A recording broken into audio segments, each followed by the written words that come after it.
नांदेड़ शहर में नायब वजीर आला देवेंद्र फडणवीस के कार्टून और मुतनाज़ा बैनर्स लगाने के इल्जाम में नामालूम अफराद के खिलाफ केस दर्ज कर लिया गया है। भारतीय जनता पार्टी बीजेपी की तरफ से शिकायत के बाद वजीराबाद पुलिस स्टेशन में ये मुकदमा दर्ज किया गया। इन बैनर्स पर तुम भूखे, बीजेपी घी खाने वाली और भारतीय अवाम की जेब कतरे जैसे जुमले लिखे हुए थे। साथ ही नायब वजीर आला फडणवीस का कार्टून भी बनाया गया था।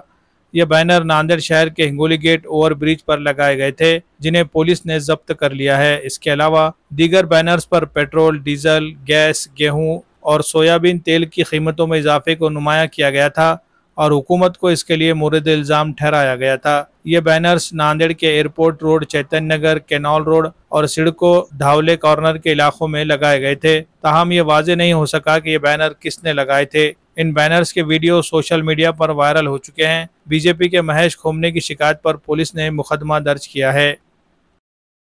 विरोधकाच्या पायाखालची वाळू घसरली काय असं आम्हाला वाटते, कारण 10 तारखेच्या सायंकाळी आमच्या निदर्शनास आले की हिंगोली गेट आरोबीच यावर आमचे नेते, या महाराष्ट्राचे भूषण, माननीय निष्कलंक असे आमचे माननीय देवेंद्रजी फडणवीस साहेब यांचा आक्षेपार्ह एक बॅनर त्या ठिकाणी लावण्यात आले होते।